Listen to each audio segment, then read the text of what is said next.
have gathered here today. Today is Saturday. We have so many options, right, around us to go around, have fun somewhere else. But how did we gather today here? It's absolutely nothing but Guru Krupa. If we don't have Guru Krupa, we will never be able to do this. Why we say that Guru Krupa is so unmatchable, right? Nothing can be matched to Guru Krupa. I just want to share a couple of stories to tell what Guru Krupa means, basically. So, Adi Shankara Bhagavad Pada, we all know, he was a guru, right? Shaivat guru, and he had so many disciples. And one disciple of Adi Shankara Bhagavad Pada, he was very keen to do only Guru Seva and not do anything else, like not learn about Upanishads or all the learnings that was given by his Guru. It was only like whenever he will see his Guru giving some teachings, he will just look at the Guru, how he is raising his hands, how he is giving the pravachan, and he will be just loving how to, just looking to, love to look at the Guru and do all the kainkaryam for the Guru. He will just go wash the clothes of Guru, and when Guru is sleeping, he will do his Pada Seva. All that, so he was so keen in doing Guru Seva rather than learning Upanishads or like being a Vedic Pandit or something like that. So what happened one day, this disciple's name was Giri. What happened one day, he went to the river and he was doing his, he was washing the Guru's clothes. And after he washed the Guru's clothes, what he did was like he put the clothes on his head, he was dancing, and he was like hugging the Guru's clothes as if he was hugging Guru himself. And he was so immersed in it, he just didn't even realize the time. So what happened, it was almost time for everybody to assemble for that day's pravachan and that day's learning.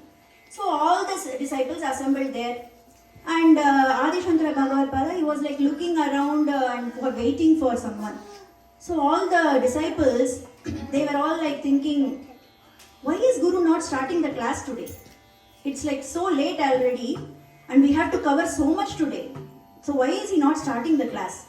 So one of the disciples was so curious and he just like raised his hand and he said, Guru Maharaj, why are you not starting the class today? And he said, I am waiting for Giri.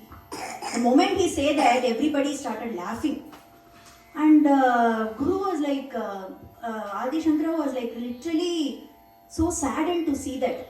Because he thought, they all felt, even if he comes, what is the use? He is not going to learn anything. Anyway, he is just going to sit there and he is such a dumb person, he cannot even think of getting a line of what Guru says, like leave alone the meaning. He won't even get anything. So what is the purpose of waiting for such a person to start the class and waste our time? That's what like they were all thinking. But that Guru's compassion at that moment flowed in such a way that this Giri became a Pandit without even like doing any sadhana or like any like rigorous learning or anything. He just became a Pandit at that moment. Think of Guru's Kripa, which can just by the thought of the disciple, that how the disciple is like ridiculed by others, just by that thought, right?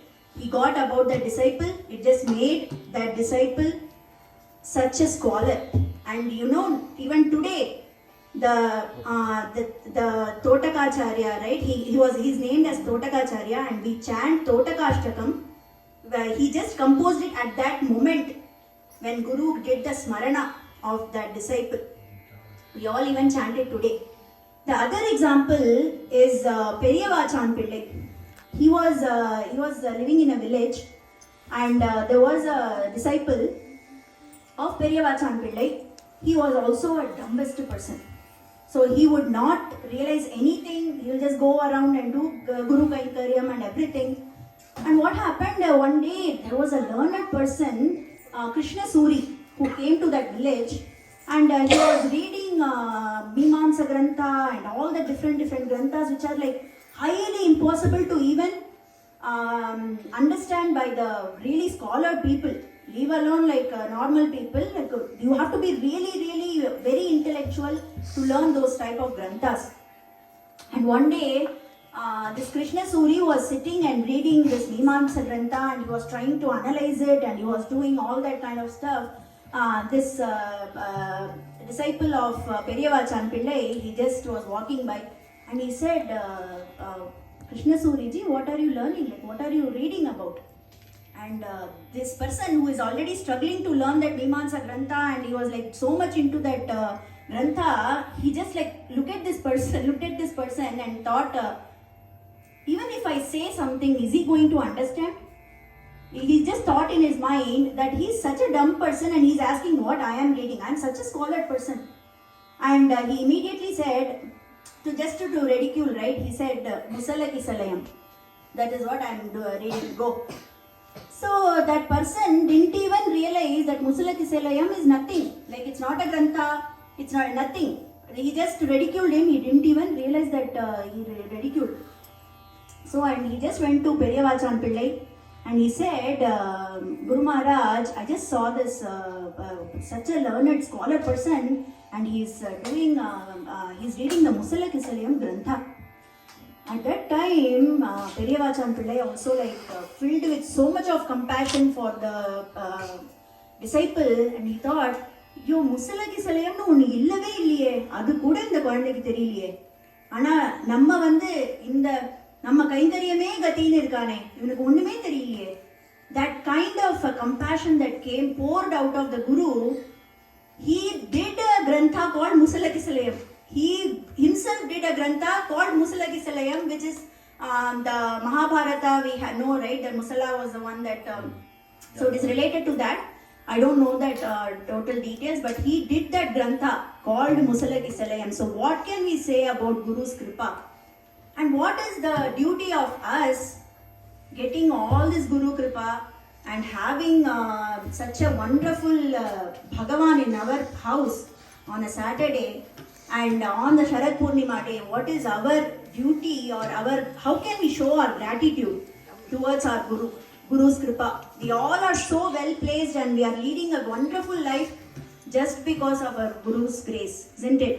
So what we need to do is just follow what our Guru says, and what our Guru says, all the Mahans, they have only prescribed one medicine for this Kali Yuga, right? Nothing but Nama Sankirtanam. Nama Sankirtanam is the only medicine that is fit for this Yuga. We will not be able to do anything else in this Yuga. It is again and again told by all the Mahans. So it is our prime duty to follow the Sanatana Dharma and Bhagavata Dharma, which is prescribed for this Kali Yuga. And what is that? It is very simple. Everybody can chant it, which is Hare Rama, Rama Rama, Hare Hare, Hare Krishna, Krishna Krishna, Hare Hare. This is the simple mantra that even a child can chant every single day to win over Kali. Our Guru Maharaj, in Hasyam way, he says, don't let the Kali win. What does it mean? So one time what happened, somebody came to Guru Maharaj and he said, okay, Guru Maharaj, I need to get a job. So he said, okay, chant this Mahamantra, you will get a job. And for his surprise, he just started chanting for 10 days or so, he got a job. And he came to Guru Maharaj and said, Guru Maharaj, I got a job and it's only this Nama Mahima. And our Guruji said, don't be so happy and don't it means that Kali doesn't want you to chant more Nama. That is why you got it within 10 days. So don't let the Kali win. Even though you got the job, don't leave the Nama. Just keep chanting Nama, which is Hare Rama, Rama Rama, Hare Hare, Hare Krishna, Krishna Krishna, Hare Hare. With this, can we all chant one time loudly Nama with clapping hands? 3 times Nama.